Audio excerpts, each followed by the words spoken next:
भगवद गीता के अनुरूप श्री कृष्ण ने अपने सभी रूपों के दर्शन अर्जुन को करवाए और उनसे कहा, भगवद गीता के अनुसार भौतिक प्रकृति में स्थित जीवित प्राणी भौतिक प्रकृति से उत्पन्न गुणों का भोग करते हैं। इन गुणों के साथ जुड़ाव के कारण जीवित प्राणी जीवन की उच्च और निम्न प्रजातियों में बार बार जन्म लेते हैं। परम पुरुष, जिन्हें परम चेतना परमात्मा के रूप में जाना जाता है, इस शरीर के भीतर निवास करते हैं। वे सबके साक्षी, परम अधिकारी, पोषण करता, पालनकर्ता एवं सर्वोच्च नियंत्रक हैं। इस प्रकार जो परम पुरुष भौतिक प्रकृति और भौतिक प्रकृति के गुणों को पूर्ण रूप से समझते हैं, वे किसी भी परिस्थिति में पुनः जन्म नहीं लेते हैं। कुछ योगी ध्यान के माध्यम से हृदय स्थित परम पुरुष का आभास करते हैं, कुछ अन्य योगी सांख्य योग की विश्लेषण प्रक्रिया के माध्यम से, जबकि कुछ अन्य उन्हें कर्म योग के द्वारा अनुभव करते हैं। कुछ ऐसे लोग भी हैं जो इन विधियों को नहीं जानते, किंतु केवल दूसरों से सुनकर ही वे उनकी पूजा में संलग्न हो जाते हैं, क्योंकि उन्होंने जो कुछ सुना है उस पर उनकी श्रद्धा होती है, इसलिए वे भी मृत्यु से परे हो जाते हैं। यह वर्णित है कि भौतिक प्रकृति और जीवित प्राणी, जीवात्मा या पुरुष, दोनों ही अनादि हैं। इसका अर्थ यह है कि भौतिक प्रकृति और जीवात्मा श्री कृष्ण की नित्य शक्तियों के रूप में सृष्टि की रचना के पहले से ही उपस्थित हैं।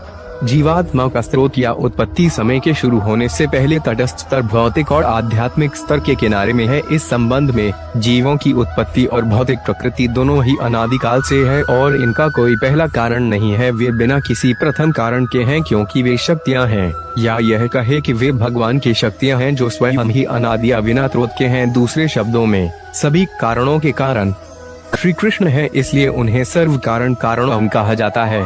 हालांकि भौतिक प्रकृति और जीवात्मा दोनों ही अनादि एवं नित्य हैं, फिर भी उनके गुण और विशेषताएं विभिन्न हैं, वे एक जैसे नहीं हैं। भौतिक प्रकृति को शरीर, इंद्रियों और अन्य तत्वों के साथ साथ सुख, दुख, विलाप और भ्रम जैसे गुणों के परिवर्तनों के रूप में वर्णित किया जाता है। जीवात्मा परम के अवयवभूत अंश हैं, वे सच्चित आनंद हैं, यानी उनका स्वभाव नित्यत्व, ज्ञान एवं आनंद से परिपूर्ण है। जब जीवित प्राणी स्वयं हमको भौतिक शरीर के रूप में समझते हैं, तो वे सुख एवं दुख के कष्ट को भुगतते हुए जन्म एवं मृत्यु के चक्र में एक शरीर से दूसरे शरीर में निरंतर देहांतरण करते रहते हैं। जीवन के सबसे मुख्य प्रश्नों में से एक प्रश्न, हम कहाँ से आए हैं, का निश्चित रूप से श्रीमद् भगवद गीता में उत्तर दिया गया है। फिर भी श्लोक 20 में अनादि शब्द के प्रयोग ने कुछ विचारकों को यह निष्कर्ष निकालने के लिए प्रोत्साहित किया है कि जीवात्मा सदैव भौतिक दुनिया में ही रहे हैं। दूसरे शब्दों में, यद्यपि जीवित प्राणी शाश्वत हैं, वे भौतिक ब्रह्मांड में ही शुरू होते हैं और सदैव भौतिक ब्रह्मांड में ही रहे हैं, किंतु इस निष्कर्ष का भगवद गीता के पूर्ववर्ती आचार्यों जैसे कि श्री विश्वनाथ चक्रवर्ती, श्री बलदेव विद्याभूषण और अन्यों ने समर्थन नहीं किया है। उनके लिए अनादि का अर्थ है प्रारंभहीन या समय के शुरू होने पहले जीवात्माओं की उत्पत्ति और अनादि में उनकी शुरुआत के बारे में वैष्णव आचार्य स्वामी B.R. श्रीधर महाराज कहते हैं, यह कहा जाता है कि भौतिक प्रकृति सभी कारणों व परिणामों का स्रोत है। जीवित प्राणी स्वयं ही अपने सुख एवं दुख के कारण हैं। भौतिक प्रकृति में स्थित जीवित प्राणी भौतिक प्रकृति से उत्पन्न गुणों का भोग करते हैं।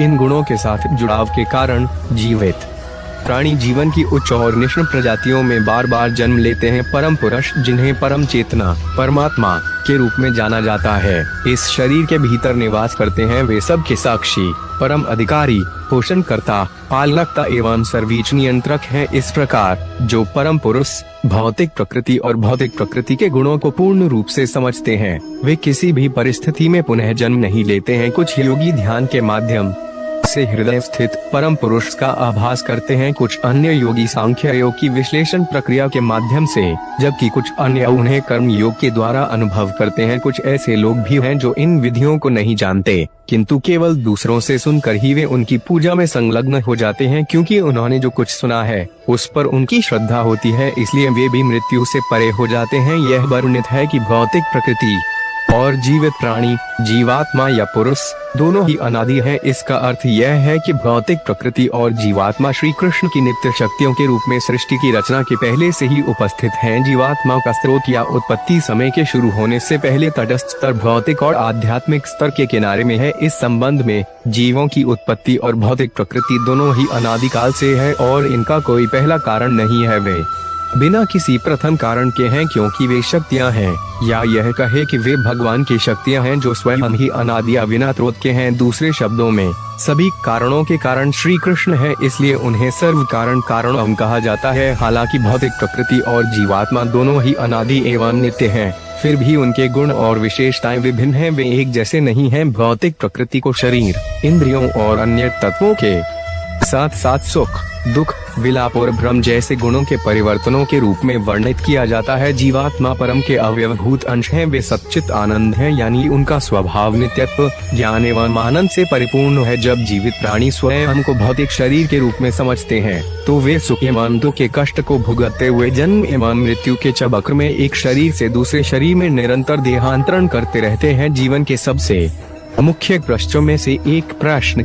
हम कहां से आए हैं, का निश्चित रूप से श्रीमद् भगवद गीता में उत्तर दिया गया है। फिर भी श्लोक 20 में अनादि शब्द के प्रयोग ने कुछ विचारकों को यह निष्कर्ष निकालने के लिए प्रोत्साहित किया है कि जीवात्मा सदैव भौतिक दुनिया में ही रहे हैं। दूसरे शब्दों में, यद्यपि जीवित प्राणी शाश्वत हैं, वे भौतिक ब्रह्मांड में ही शुरू होते हैं और सदैव भौतिक ब्रह्मांड में ही रहे हैं, किंतु इस निष्कर्ष का भगवद गीता के पूर्ववर्ती आचार्यों जैसे कि श्री विश्वनाथ चक्रवर्ती, श्री बलदेव विद्याभूषण और अन्यों ने समर्थन नहीं किया है। उनके लिए अनादि का अर्थ है प्रारंभहीन या समय के शुरू होने से पहले जीवात्माओं की उत्पत्ति, और अनादि में उनकी शुरुआत के बारे में वैष्णव आचार्य स्वामी B.R. श्रीधर महाराज कहते हैं, प्रकृति पुरुष विवेक योग चिरकाल से मनुष्य ने जीव की उत्पत्ति के बारे में पूछताछ की है। मैं कौन हूँ, मैं कहाँ से आया हूँ, जीव इस संसार में पहली बार कैसे प्रकट हुआ, आध्यात्मिक अस्तित्व के किस चरण में उसका इस भौतिक संसार। चिरकाल से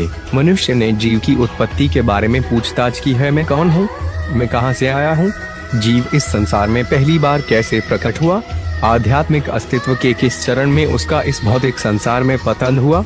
इस संसार में आने वाले जीवों के दो वर्ग हैं, एक वर्ग वे हैं जो श्री कृष्ण की अनंत नित्य लीला की आवश्यकता के कारण आध्यात्मिक वैकुंठ लोकों से आते हैं, दूसरे जो व्यवस्थानुरूप आवश्यकता से आते हैं ब्रह्म ज्योति, जो कि अविभेदित तटस्थ स्तर है। वे अनंत जीवात्माओं आध्यात्मिक आणविक किरणों का स्रोत है। परम पुरुष के पारलौकिक शरीर की किरणों को ब्रह्म ज्योति के रूप में जाना जाता है, और ब्रह्म ज्योति का एक किरण एक जीवात्मा है। जीवात्मा उस प्रभा का एक कण है, और ब्रह्म डैश ज्योति अनंत जीवात्मा किरणों का सामूहिक परिणाम है। आमतौर पर जीवात्मा ब्रह्म ज्योति से निर्गत होती है, जो सजीव है और बढ़ रहा है। ब्रह्म ज्योति के भीतर किसी प्रकार से उसके संतुलन में विघ्न उत्पन्न होता है और संचलन शुरू होता है। अविभेद से भेद शुरू होता है। संयुक्त चेतना से व्यक्तिगत चेतना की इकाइयां आत्माएं उभरती हैं, और क्योंकि जीवात्मा सचेत है, वे स्वतंत्र इच्छा से संपन्न है।